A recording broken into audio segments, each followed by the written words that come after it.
Voilà, je pense qu'on peut y aller. Donc, aujourd'hui, on commence à parler des trous noirs. D'abord en relativité générale et ensuite dans le contexte de la théorie des cordes. Donc, dans la première heure, on va rester dans le cadre de la relativité générale au niveau classique, mais aussi à un niveau qu'on appelle semi-classique. On ne sait pas faire en relativité générale une théorie proprement dite quantique, mais on peut faire quelque chose de semi-quantique, si on veut. Donc, on va discuter tout ça dans la première heure.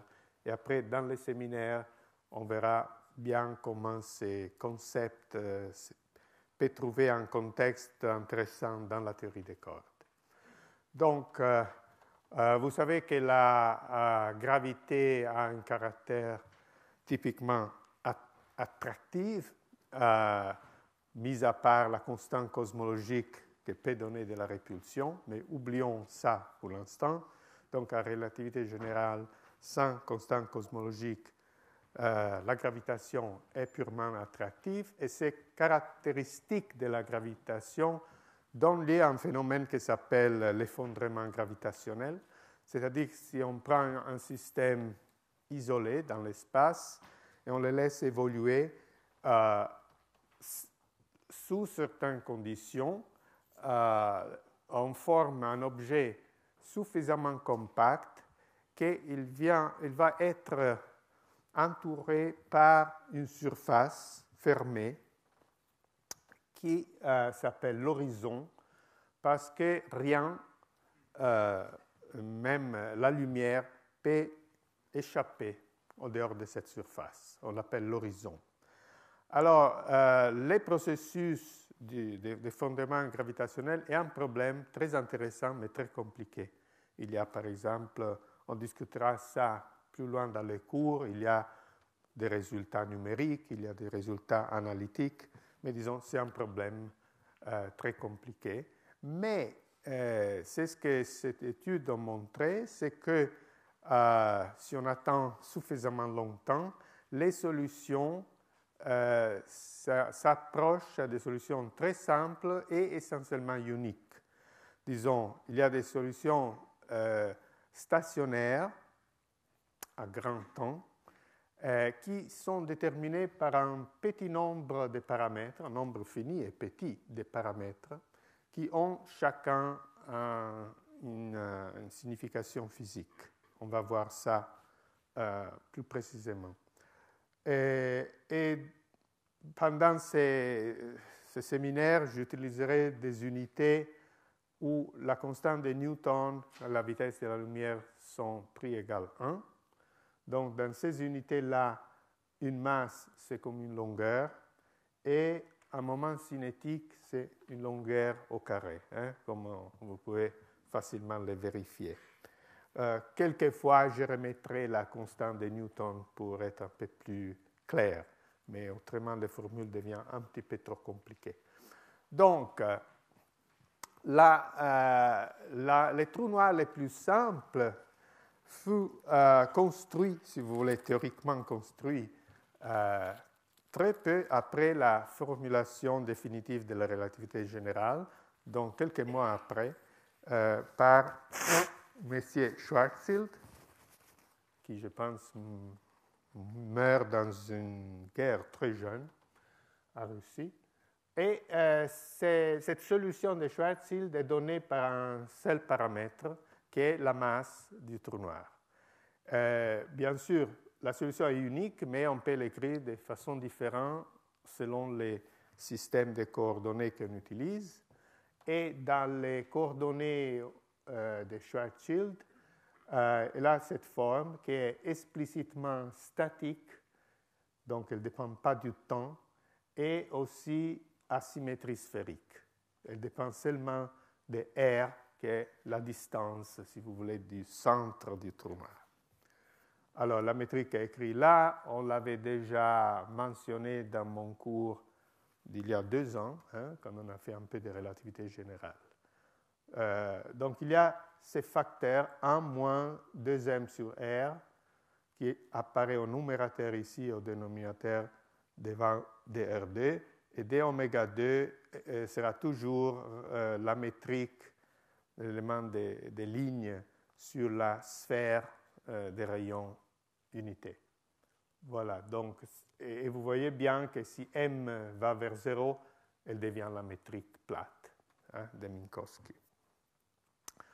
Alors, on avait déjà mentionné il y a 2 ans que dans un champ gravitationnel, par exemple dans le champ gravitationnel de la Terre même, les montres, une montre bat le temps d'une façon toujours plus lente comme on va vers la source de la gravitation, donc vers la surface de la Terre. Et ça donne un décalage vers le rouge qui est donné par le rapport de G00, la racine de G moins G00, à une distance R par rapport, par exemple, à l'infini. Donc, les intervalles de temps dépendent de R de cette façon-là. Alors, je vous renvoie à la discussion qu'on a faite justement il y a 2 ans. Ça veut dire que la lumière qui vient d'un rayon R égale 2m, et rajoutons éventuellement un petit peu plus epsilon, est décalée vers le rouge par une quantité qui devient infinie si R égale 2m. C'est-à-dire si R égale 2m, cette quantité s'annule et ça veut dire physiquement qu'il y a un décalage vers le rouge qui est infini. Si on prend epsilon petit, mais pas 0, il y aura un très grand décalage vers le rouge.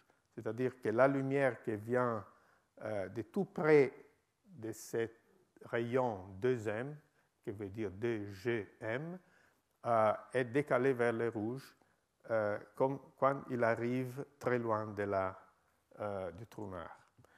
Alors, cet infini fait penser sur le coup qu'il y a une singularité à R égale 2m, mais quand on va étudier effectivement la métrique en détail, on calcule la courbure, les tenseurs de Riemann et tout ça, on trouve qu'il n'y a rien d'infini à R égale 2m.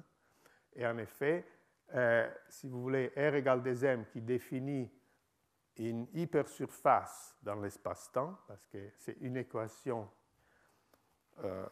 disons, qui fixe une relation entre les variables, les 4 coordonnées de l'espace-temps, définit une hypersurface dans l'espace-temps. Cette hypersurface est régulière, il n'y a pas de singularité. Ça, on peut le voir, par exemple, avec un changement des coordonnées qui va être utile par la suite, donc je l'introduis déjà maintenant. C'est les coordonnées dites de Eddington-Finkelstein. On prend R comme une des coordonnées, mais au lieu de prendre T comme l'autre, on prend V, qui est T plus R étoile, où R étoile, c'est une fonction de R.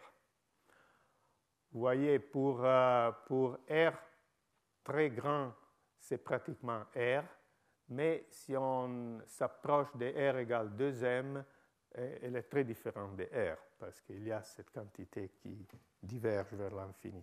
Bon, on fait vite un petit calcul et on trouve que dans ces coordonnées V et R, la métrique prend cette forme-là.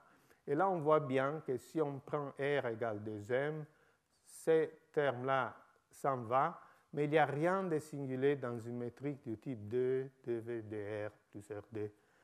Disons, c'est une métrique complètement régulière, tranquille. La chose importante, c'est que cette hypersurface qui est régulière, comme je l'ai dit, R égale 2m, est du type lumière. Il y a 3 types d'hypersurface, relativité générale, type espace, type temps et type lumière. pour déterminer si une certaine hypersurface est d'un type ou de l'autre, on prend l'équation qui définit l'hypersurface, on prend, si vous voulez, la normale à cette surface qui est la dérivée par rapport à x mu de l'équation, et on calcule la norme de ce vecteur-là à une constante près, parce qu'on est seulement intéressé au signe de cette quantité. Dans ce cas-là, c'est vite calculé parce que vous voyez la dérivée devient non banale seulement si mu égale R et nu égale R. Donc, il nous donne JRR avec les index en haut. On calcule ça à partir, par exemple, de cette métrique-là, ou on peut le faire dans les autres coordonnées. On trouve exactement les mêmes résultats parce que c'est quelque chose d'invariant. Et on trouve que cette quantité-là est 1 moins 2m sur R. Donc, elle est positive si R est plus grand que 2m. C'est-à-dire, si on est très loin, la surface R égale, c'est un R0 grand, est du type espace, pardon, est du type temps, donc la normale est du type espace. Mais si on va vers R, bon, si R est plus petit que 2m, elle change de signe, donc ce terme-là est négatif. Donc la normale à la surface est du type temps.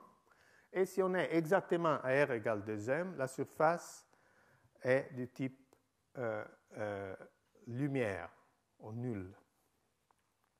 Et ça veut dire qu'en effet, les cônes de lumière, ils bougent comme on va vers R égale 2m.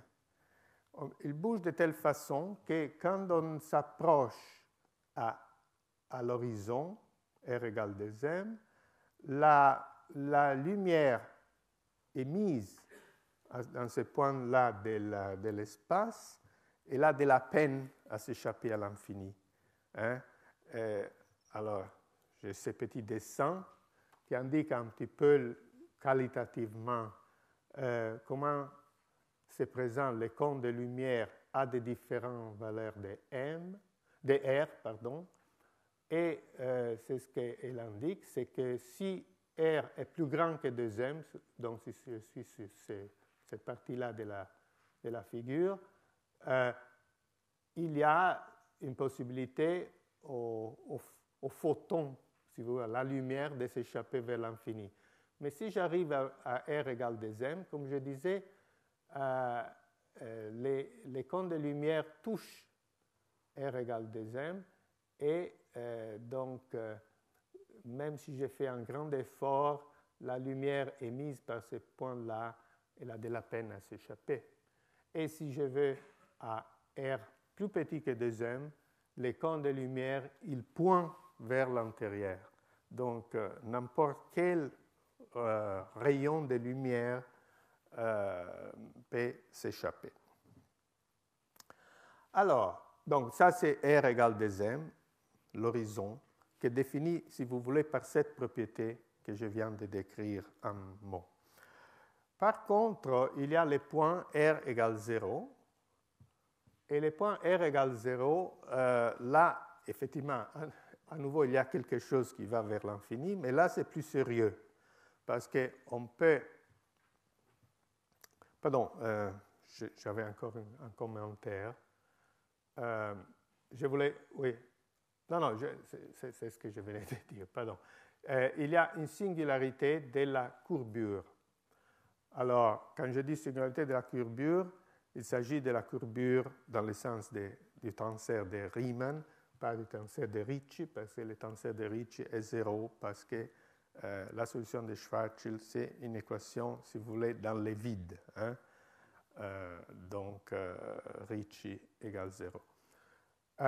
L'hypersurface R égale 0, comme on l'a vu tout à l'heure, hein, si R est plus petit que M, que 2M, est du type espace. Ça veut dire que la normale à l'hypersurface est du type temps.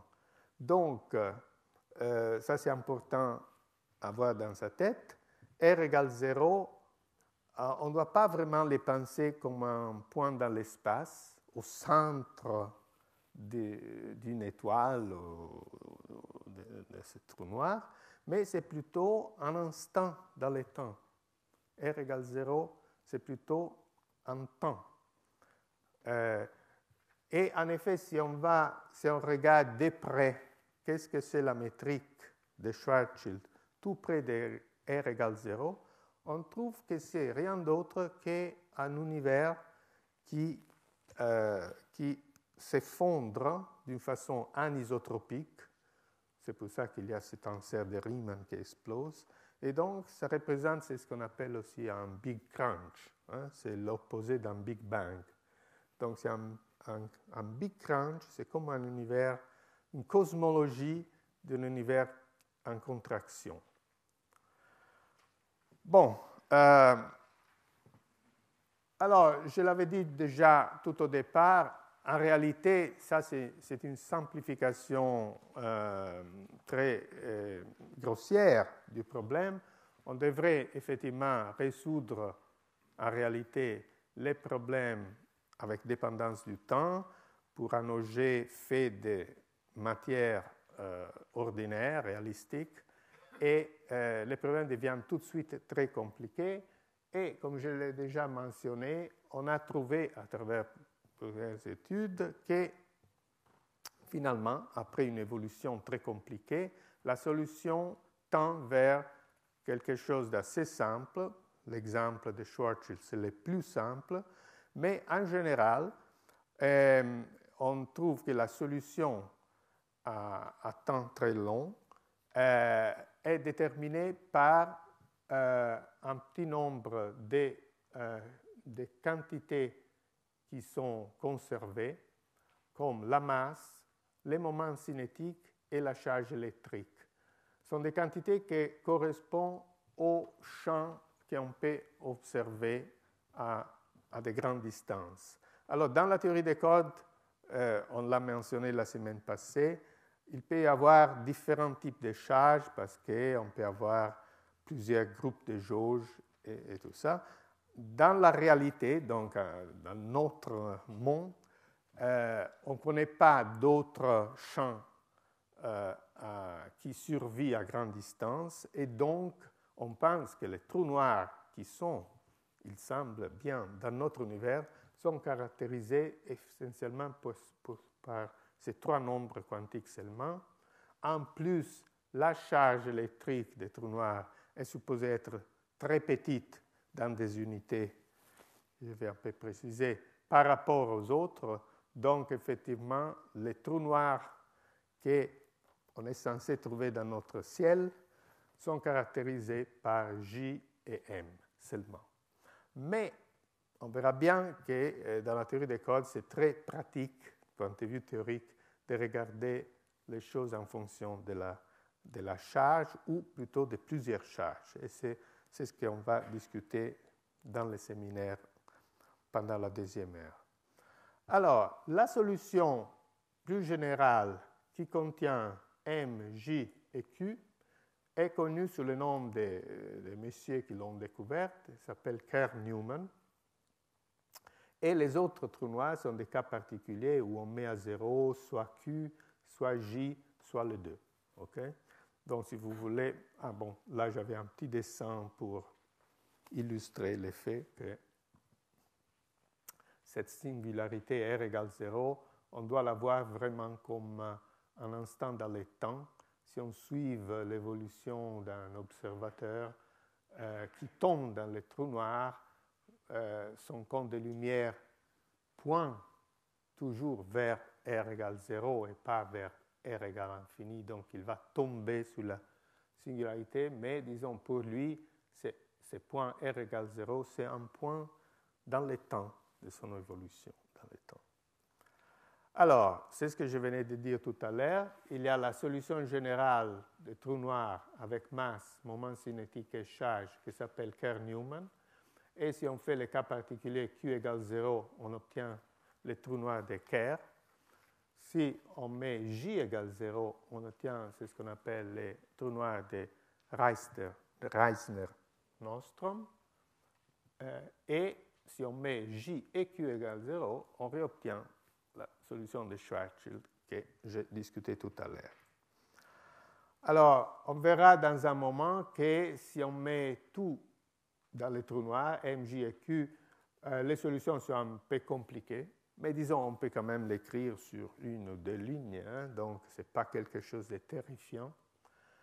Mais c'est ce que c'est particulièrement simple, c'est la solution de Reissner-Nordström, parce que vraiment, elle est une généralisation assez banale de la métrique de Schwarzschild. Vous vous rappelez la métrique de Schwarzschild et vous voyez que la Reissner-Nordström diffère seulement pour ce terme additionnel Q2 sur R2. Hein? Au lieu d'avoir 1 moins 2m sur R, on a ce terme additionnel qui, si vous voulez, correspond au fait que si j'ai un trou noir chargé, les charges, avec une charge nette, hein, bien sûr, Q c'est la charge totale, il peut y avoir encore des charges positives et négatives, ça c'est la charge totale, donc la différence entre positive et négative, si vous voulez. Alors, s'il y a une charge nette Q, il y a de la répulsion. Donc, et ça explique les signes. On peut aussi comprendre assez facilement pourquoi elle va comme 1 sur R2. Éventuellement, on peut le discuter. Donc, il y a ce terme attractif de la gravitation, mais il y a aussi ce terme répulsif dû à la charge électrique du trou noir. Alors, on peut se poser la même question qu'avant. Hein, quand qu'un trou noir chargé possède un horizon H, bon, la condition est que cette quantité entre parenthèses aille en zéro, hein, s'annule à une certaine valeur réelle, évidemment, de R, de petit r. Et tout le monde peut résoudre une équation quadratique, j'espère. Donc, c'est seulement si Q est plus petit que M que cette quantité peut s'annuler. Et si Q est plus petit que M, disons, les rayons, la solution la plus grande qui définit effectivement l'horizon est M plus la racine de MD plus Q2. Vous voyez, si Q égale 0, on réobtient 2M, que c'était dans la solution de Schwarzschild. Peut-être je l'ai dit que dans nos unités, Q est aussi une longueur. Donc il faut, si vous voulez, après, il faut mettre les facteurs pour comprendre qu'est-ce que ça veut dire exactement Q égale M. Mais on trouve qu'effectivement, c'est quand la force de Newton est égale à la force de Coulomb, si vous voulez. Hein. Si on prend Q égale M, on trouve que la force attractive de Newton est compensée par une force répulsive de Coulomb. Alors, on peut aussi calculer l'air, parce que c'est quelque chose de très important pour la suite, de H, de l'horizon, cette surface, en temps donné, disons. Mais de toute façon, rien ne dépend du temps. Donc, on peut la calculer à n'importe quel temps. Et on trouve que, à cause du fait que la métrique de la sphère est du type banal dans ses coordonnées, on trouve 4pi r plus 2, elle est écrite là en détail. Et une terminologie importante à se rappeler, c'est que si Q est exactement égal à M, le trou noir est appelé extrémal. Hein. On appelle un trou noir extrémal quand on est vraiment sur les borderline entre avoir ou pas avoir l'horizon. Et on verra bien que les trous noirs extrémal, probablement,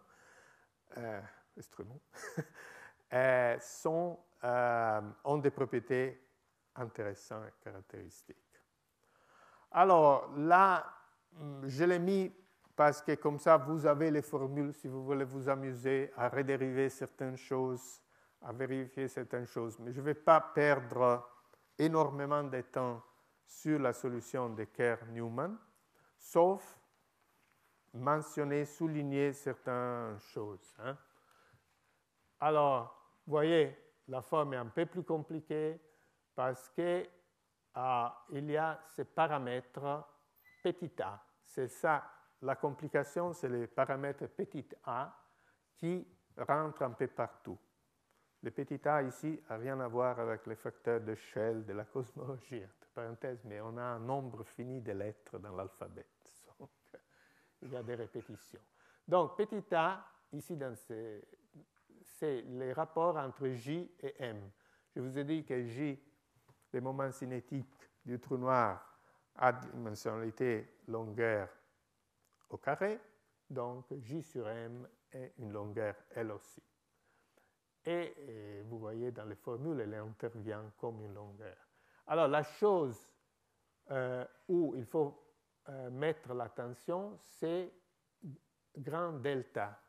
Parce que grand delta apparaît dans la métrique un peu comme le facteur 1 moins 2m sur R plus Q2 sur R2 de la métrique précédente. Vous voyez, en effet, il apparaît comme delta sur sigma et ici comme sigma sur delta. Alors, si vous mettez A à 0, je pense que je n'ai plus de batterie là, vous retrouvez exactement la métrique précédente. Mais c'est delta maintenant qui joue le rôle de la forme quadratique qui doit s'annuler si on veut un horizon. Donc, il faut se concentrer sur delta. Et comme c'est vraiment delta, c'est une modification très banale de ce qu'on avait pour Reis-Nostrom, c'est-à-dire au lieu d'avoir Q2 sur RD, si je divise delta par RD, j'obtiens 1 moins 2m sur R plus Q2 sur RD plus A2 sur R2. Tout marche comme dans Reis-Nostrom, seulement qu'au lieu d'avoir Q2, j'ai aussi petit a2.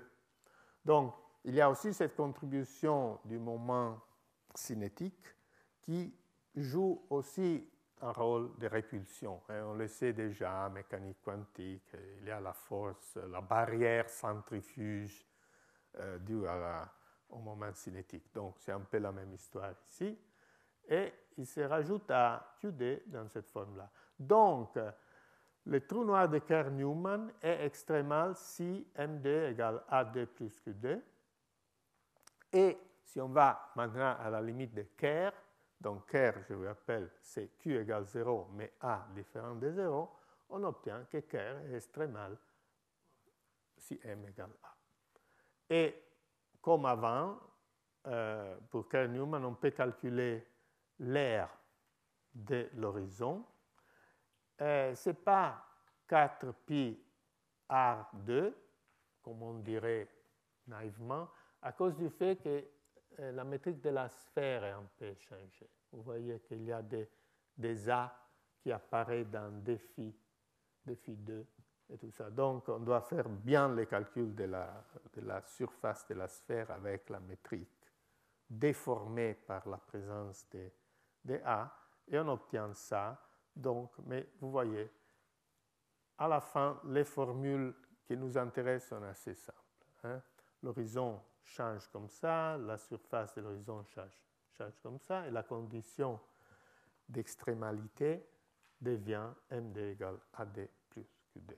Donc, ce n'est pas vraiment très difficile. Bon, à ce moment, un développement très important. Vous voyez, donc là sont des choses vraiment très anciennes. Jusque-là, j'ai oublié maintenant les dates, mais je pense que Kerr-Newman est aussi assez, pas comme Schwarzschild, mais c'est quelque chose qui remonte à il y a longtemps. Bon, dans les années 70, il y a eu des développements très importants dans ces domaines. Et la chose commence, si vous voulez, en 72, quand Hawking, après du travail de Christodoulou et Ruffini, démontre que l'air d'un trou noir ne peut pas décroître. c'est plus ou moins évident, hein, comme le trou noir peut seulement absorber des choses.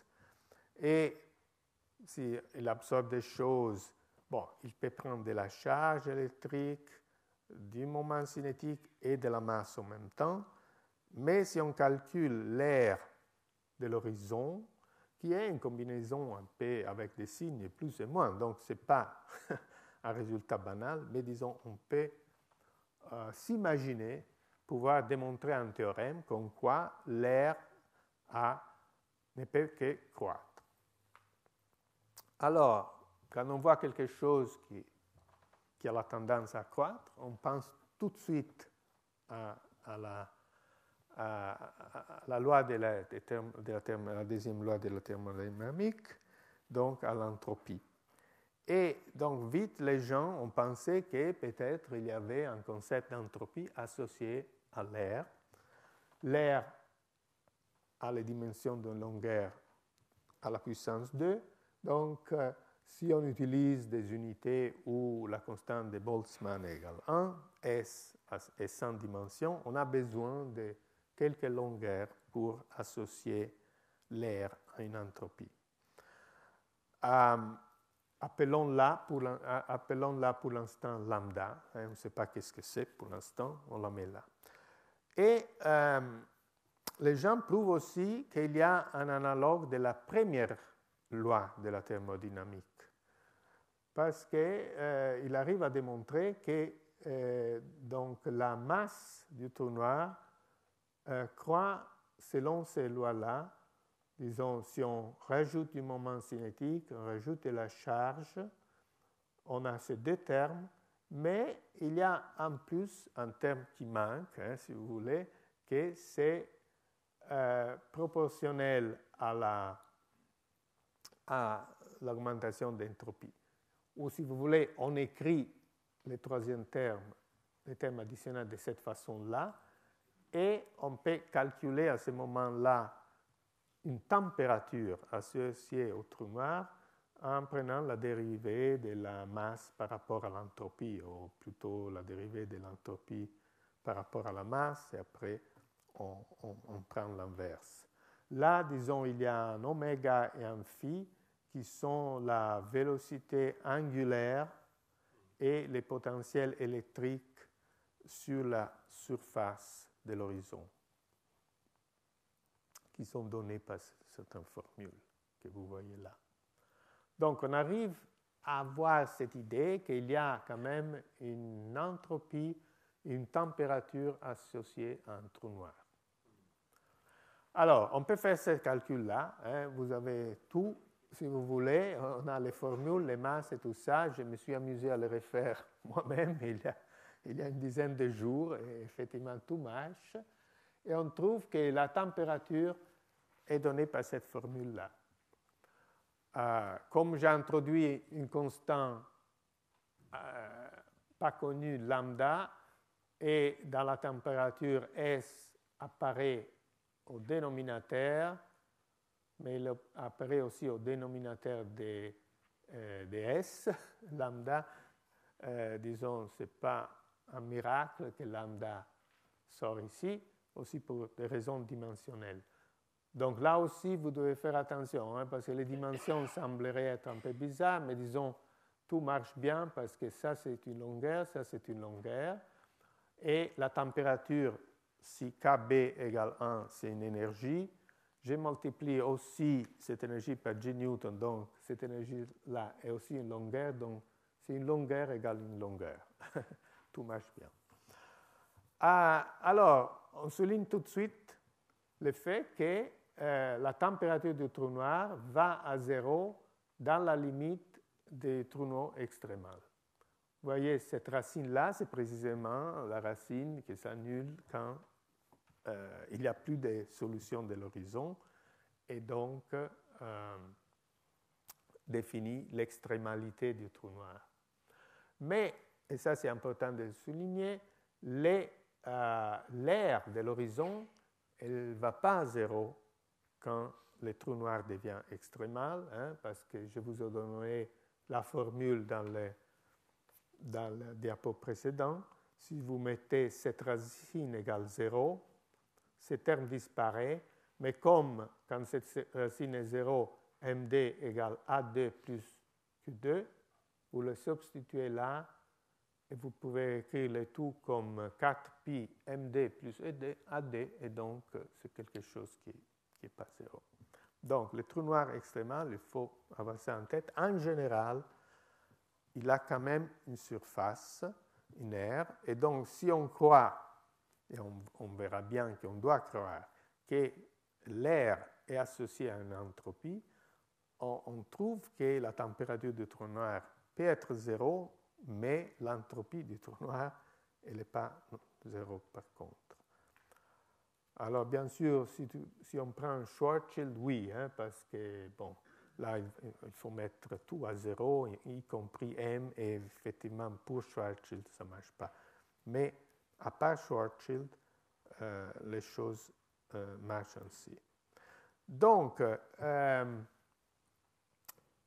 finalement, il y a encore un résultat frappant, c'est-à-dire que cette température-là, on peut aussi l'exprimer, ça c'est à nouveau quelque chose qu'on peut faire les calculs, à travers ce qu'on appelle la gravité à la surface du trou noir. C'est, si vous voulez, l'équivalent des petits g, hein, de la gravitation, l'accélération de gravité.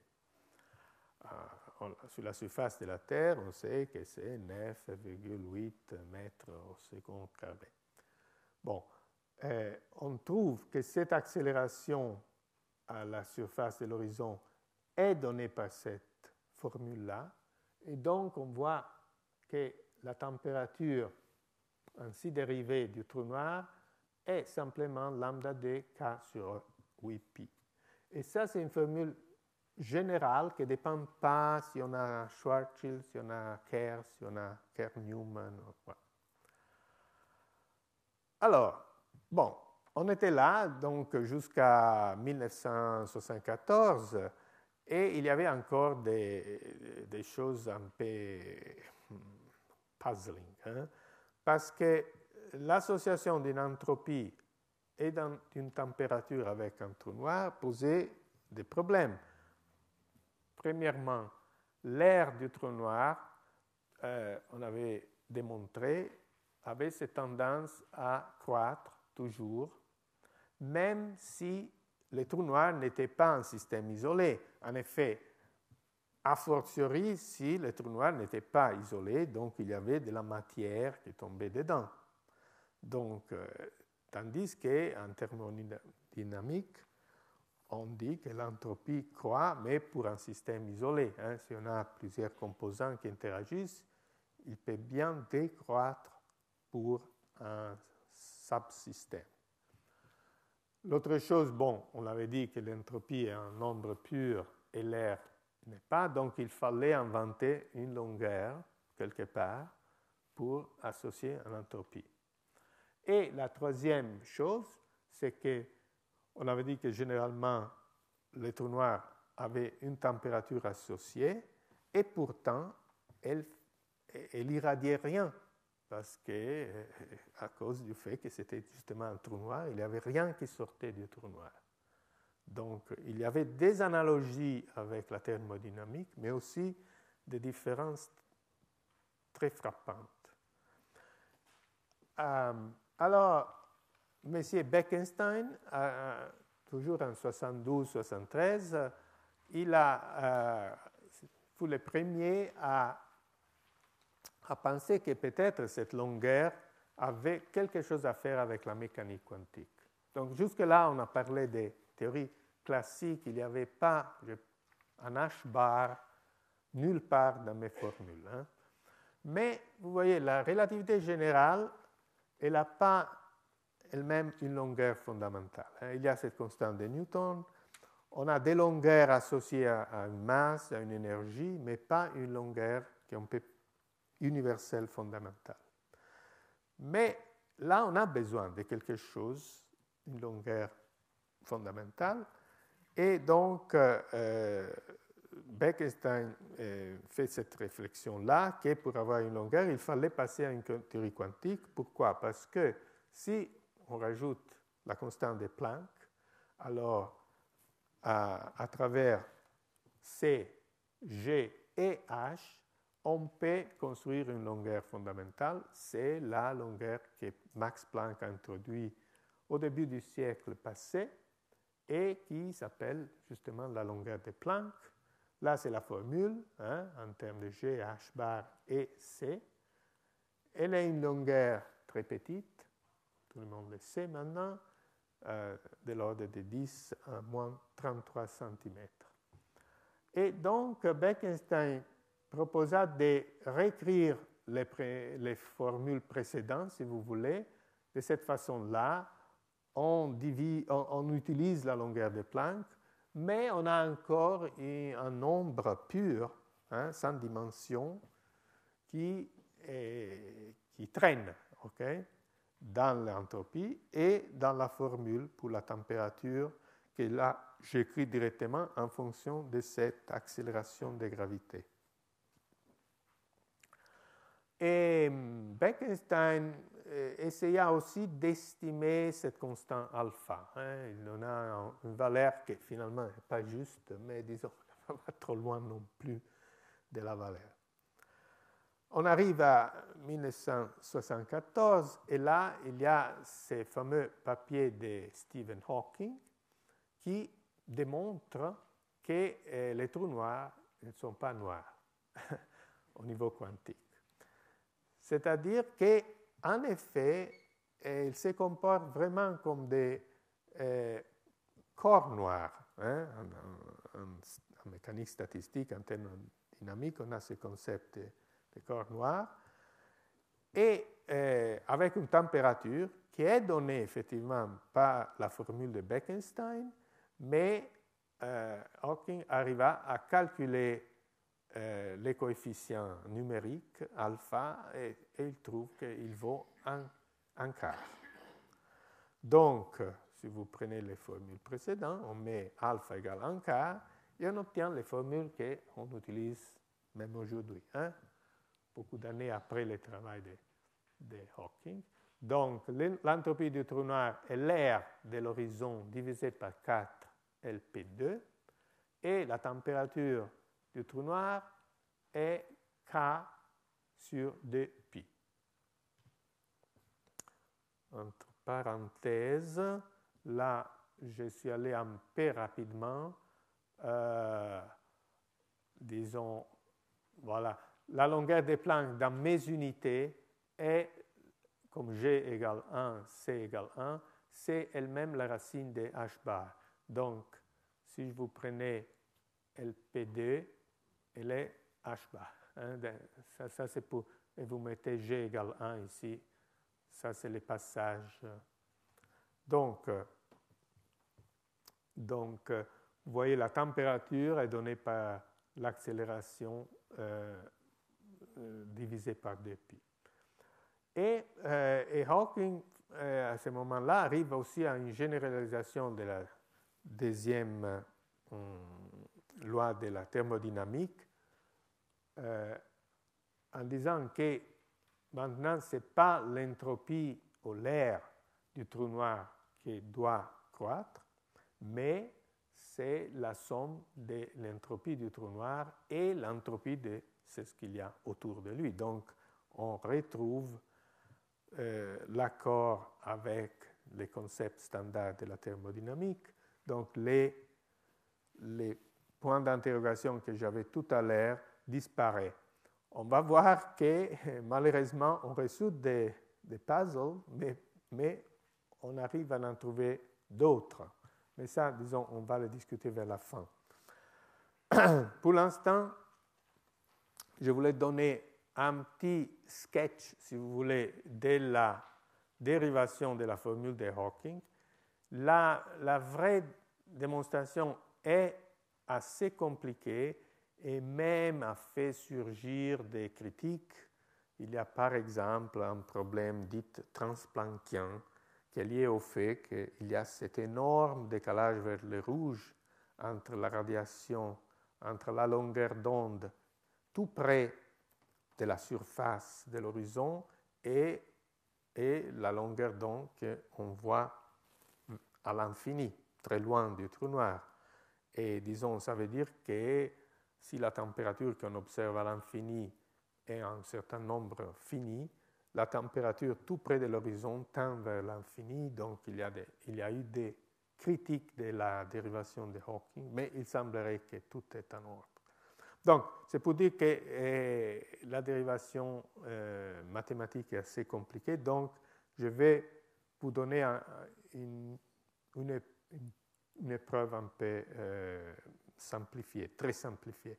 Donc, prenons un observateur qui reste fixe à une valeur de R, petit r, tout près de l'horizon, et pour simplicité, on prend un trou noir de Schwarzschild, et écrivons la métrique que cet observateur voit en termes de nouveaux coordonnées, nouvelles coordonnées. C'est-à-dire, on paramétrise R tout près de la surface de l'horizon, tout près de l'horizon, comme R égale 2m plus un petit plus, que je paramétrise comme U2 sur 8m, quelque chose avec dimension d'une longueur, et j'appelle T tau, pour cette raison, on arrive à réécrire la métrique tout près de l'horizon dans cette forme-là. Disons, ça c'est un passage assez facile. On néglige des termes d'ordre supérieur à U qui est petit. Mais disons, on arrive à cette métrique-là, que j'ai réécrit là, et on voit que cette métrique-là est quelque chose de déjà connu, s'appelle la métrique de Rindler. C'est une métrique qui, si on la voit comme une métrique en deux dimensions, U et tau, est décrite en espace-temps plat. Seulement que c'est un espace-temps plat, mais vu par un observateur qui accélère. Alors, notez bien que rester à R fixe, ça veut dire avoir une très grande accélération, c'est-à-dire parce qu'on a la force gravitationnelle, donc on n'est pas dans une chute libre, on résiste à la traction du trou noir, donc c'est comme être accéléré. Et donc, ce n'est pas surprenant qu'on obtient une métrique qui correspond à un observateur accéléré. Et pour voir que cette métrique-là est effectivement une métrique plate, on peut faire un changement de coordonnées. Donc, j'appelle T' U sinus hyperbolique de tau sur 4m et X U cosinus hyperbolique de tau sur m. On obtient directement, si on fait la substitution, l'espace-temps plat. Mais vous voyez bien que avec cette paramétrisation-là, T' et X, ils ne couvrent pas tous les plans, mais seulement un angle, une région angulaire dessinée ici, T' et X. C'est seulement cette région. Malheureusement, je vais voir si j'ai un autre pointer. Voilà. Mais je pense pas, il ne marche pas non plus. Bon, il marchait tout à l'heure chez moi. Non, mais il est très faible aussi. Bon. Alors, il y a cette région angulaire à droite. Et donc, la transformation des coordonnées couvre seulement cette région-là. Et notez qu'un observateur qui est à R fixe, ça veut dire qu'il est à U fixe, parce que R et U sont liés par cette relation, il décrit une hyperbola et correspond à une trajectoire qui est accélérée. Vous voyez, c'est quelqu'un qui arrive de x égale infini, arrive à un x minimal et après il repart. Et on peut voir que cette trajectoire-là correspond à une accélération égale 1 sur u. Donc une accélération qui est très forte si u est très petite. Donc effectivement, rester à u constante ou à r constant, ça veut dire avoir une trajectoire très accélérée si u est petit, très accélérée dans cet espace plat. Alors,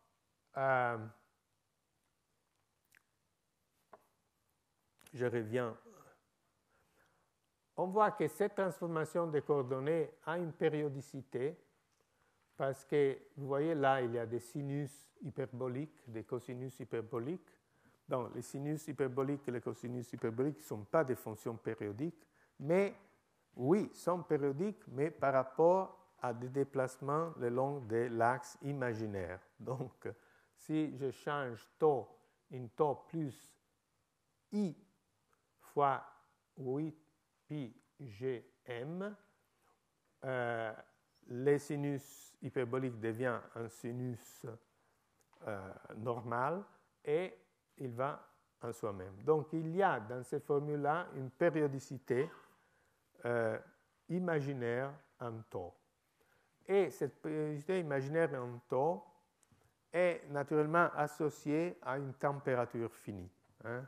Je pense que vous avez déjà entendu parler de ça. Disons, pour traiter une température finie, surtout dans une théorie quantique, on utilise souvent l'idée qu'il y a une périodicité dans les temps imaginaires. La périodicité dans les temps imaginaires correspond à 1 sur la température. Donc, bêta, qui est 1 sur t, est liée à cette périodicité en taux imaginaire. Et si on met la formule, on obtient effectivement que la température qui découle est celle proposée par Hawking. On peut lier ça aussi à un phénomène qui a été découvert plus tard, mais qui est conceptuellement plus simple, qui s'appelle l'effet Unruh. Unruh a démontré qu'un observateur accéléré dans l'espace de temps minkowskien observe une température qui est liée à l'accélération par cette formule-là. Et là, disons, la démonstration de Unruh est beaucoup plus simple que la démonstration de Hawking. Et on peut effectivement passer par le phénomène de Unruh pour arriver à la formule finale. Bon, là, j'ai des détails que je vous laisse peut-être lire tranquillement, parce qu'effectivement, c'est ce que je dis, ce n'est pas tout à fait correct. Pour calculer la température, il faut mettre tous les facteurs justes, mais effectivement, les résultats à la fin, c'est correct. C'est-à-dire qu'effectivement, la température tout près de l'horizon devient infinie quand on s'approche à l'horizon, mais à nouveau, si on fait le redshift, le décalage vers le rouge aussi pour la température, avec ce fameux facteur racine de 1 moins 2m sur R, on obtient qu'à l'infini, la température qu'on observe est bien H bar sur 8 pi gm. Bon, donc les calculs de Hawking donnent effectivement un spectre du type Planck pour la radiation émise par un trou noir, comme si le trou noir c'était un corps noir de température T.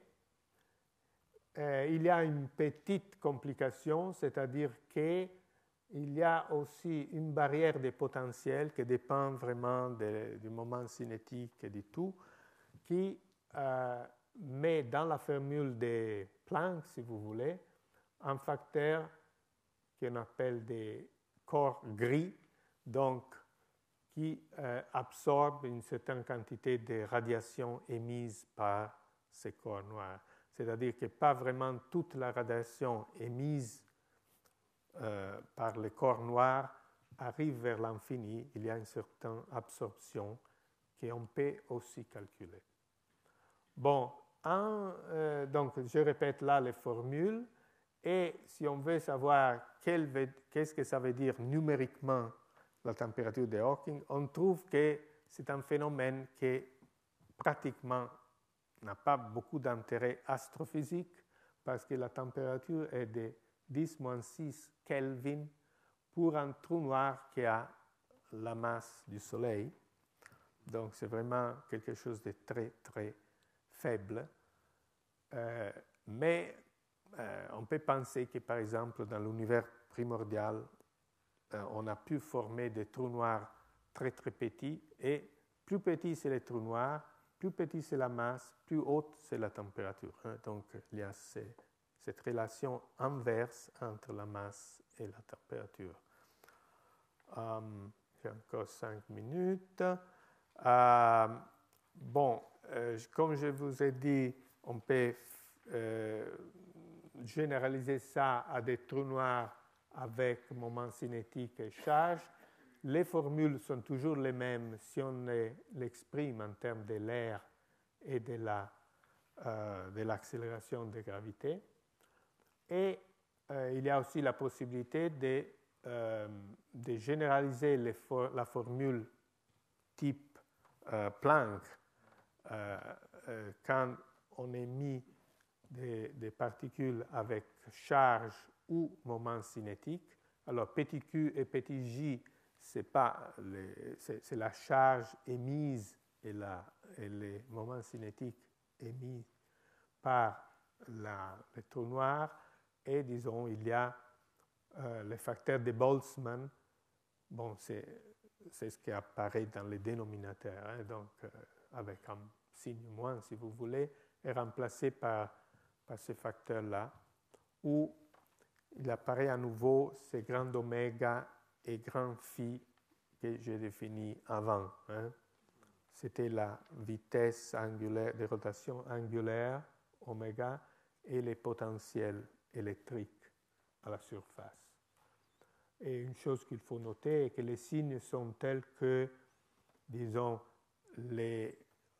on favorise de la perte des charges et des moments cinétiques. Donc, parce que, disons, là, il y a des signes moins qui peuvent aider à compenser les facteurs de Boltzmann, et il aide effectivement si les trous noirs chargés, par exemple, émettent des particules qui ont les mêmes signes de la charge ou les mêmes signes du moment cinétique. Finalement, calculons la vie moyenne du trou noir. Alors, ça, on peut le faire assez facilement si on prend la formule que j'avais tout à l'heure, donc le spectre de Planck, le nombre de quanta émis par unité de temps et pour unité de fréquence. On peut faire le calcul donc de combien d'énergie est émise en unité de temps, parce qu'il faut associer à chaque oméga h bar oméga d'énergie, selon la mécanique quantique, et faire l'intégrale. Grosso modo, disons, ça c'est la formule mathématique, mais grosso modo, il faut se rappeler qu'un trou noir va émettre un quantum de Hawking, donc avec l'énergie correspondant à la température de Hawking, pour chaque intervalle R. R, c'est 2m, pardon, c'est les rayons de Schwarzschild du trou noir, des temps. Mais, disons, regardons cette formule-là, dm dt égale h bar sur gm2. Notons qu'il y a cet h bar, c'est-à-dire que sans la mécanique quantique, la masse, elle ne décroît pas. Donc ça, c'est la situation où je prends un trou noir et autour du trou noir, il y a le vide. Donc il n'y a rien qui rentre, il y a seulement l'émission des radiations par les l'effet Hawking. dm dt égale h sous gm2. Je peux multiplier, maintenant je regarde aussi les facteurs g. Je multiplie cette équation par g, j'obtiens que 2gm sur dt égale, comme g h bar, c'est la longueur de Planck au carré, j'obtiens moins LP2 sous gm2. Et donc, je peux intégrer cette équation différentielle, qui est assez banale, et en négligeant des facteurs numériques, j'obtiens que le cube de gm, là j'ai oublié, il faut que je corrige, il y a un gm 0, de l'instant 0 initial, moins LP2T. Donc là, il faut que je me rappelle qu'il y a un T égale 0. Donc la masse au cube du trou noir, c'est la masse au cube initial moins la longueur de Planck au carré fois T. La vitesse de la lumière est toujours égale 1. Et donc, je cherche quand la masse va à 0 et je trouve qu'elle va dans un temps qui est proportionnel à la masse, à la puissance 3 du trou noir. Et si je mets tous les constants de Wann, j'obtiens le temps de Planck, qui est un temps très petit, mais multiplié par le rapport m sur m Planck à la puissance 3.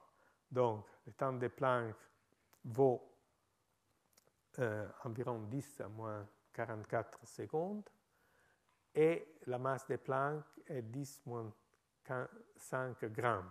Donc c'est un tout petit temps, mais fois un nombre très grand si j'ai une étoile. Et donc j'obtiens l'âge de l'univers si le trou noir a une masse de 10 à la 14 grammes, qui n'est pas beaucoup pour une étoile.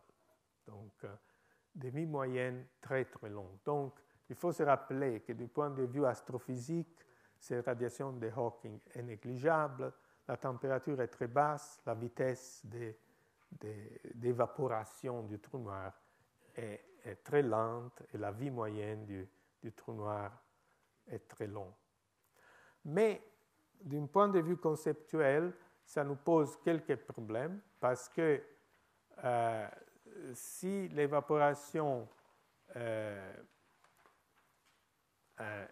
prend un temps fini, il y a quand même des questions conceptuelles à résoudre. Et ça, c'est lié au fait que la radiation de Hawking, comme j'ai illustré, dépend seulement des nombres quantiques du trou noir, de la masse, du moment cinétique et de la charge, mais elle contient nulle part qu'est-ce que c'est qui a formé le trou noir. Donc, il semblerait que l'information, toute l'information sur l'état initial qui est allé à former le trou noir est perdue. Le problème a un caractère encore plus préoccupant si on le prend du point de vue quantique, parce que je peux imaginer de préparer un état pur en mécanique quantique d'une telle façon qu'il devrait produire un trou noir dans son évolution.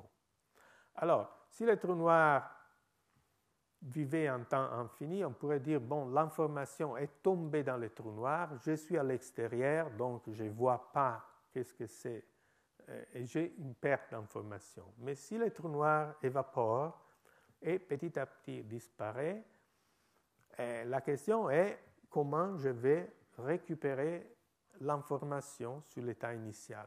En mécanique quantique, il y a cette idée d'une évolution unitaire d'un état qui, si on le prépare d'un état pur, il reste un état pur. Et effectivement, il y a cette contradiction au point qu'en 1976, Hawking lui-même tira la conclusion qu'en présence des trous noirs, les lois de la mécanique quantique doivent être modifiées et effectivement, il n'y a plus une évolution unitaire d'un système quantique. Un état pur devient un état thermique, un état mixte avec entropie. Mais effectivement, cette affirmation de Hawking donna naissance à beaucoup de discussions, de controverses. Surtout les physiciens des particules n'aimaient pas trop abandonner tous ces concepts de cohérence quantique et tout ça. Mais c'était un peu difficile de poser les problèmes d'une façon vraiment complète en absence d'une bonne théorie de la gravitation quantique. Vous avez vu que là, on a mis de la mécanique quantique, mais quand on regarde bien la dérivation de Hawking, on voit qu'on fait de la mécanique quantique pour la matière ou pour la radiation qui est émise par les trous noirs, mais la métrique reste classique. Donc, on fait quelque chose à mi-chemin. Hein? On fait à nouveau, hein, on traite la matière d'une façon quantique et la géométrie d'une façon classique. Donc, et ça parce qu'on ne sait pas comment faire de la gravitation vraiment quantique. Alors, avec la théorie des cordes, on peut commencer à bien poser la question. Et effectivement, la communauté des théoriciens des cordes, petit à petit, se rendre compte qu'il devait y avoir une façon de sauver, si vous voulez, la mécanique quantique du danger des trous noirs. Et effectivement, la réponse à cette question semble être oui. La théorie des cordes peut probablement résoudre ces problèmes de l'information et des trous noirs. Et les raisons sont multiples. Comme mon temps est terminé, je vais vite, mais on verra dans les séminaires que dans certains cas favorables, la théorie quantique des cordes peut donner une description microscopique de l'entropie des trous noirs, donc type mécanique statistique. On verra dans la suite des cours qu'on peut espérer d'étudier les processus de formation et de désintégration d'un trou noir en théorie des cordes et peut-être construire une matrice S unitaire donc qui préserve la cohérence quantique. Et finalement, mais ça j'espère pouvoir en parler, mais je ne suis pas encore sûr pour cette année, dans certains cas, on peut mettre en relation les problèmes de l'effondrement gravitationnel avec un problème de théorie des champs quantiques qui est explicitement unitaire. Et ça, c'est la correspondance ADS-CFT. Donc, c'est tout pour la première heure. Je dirais qu'on recommence à 11h10. Hein? Je donne un petit intervalle.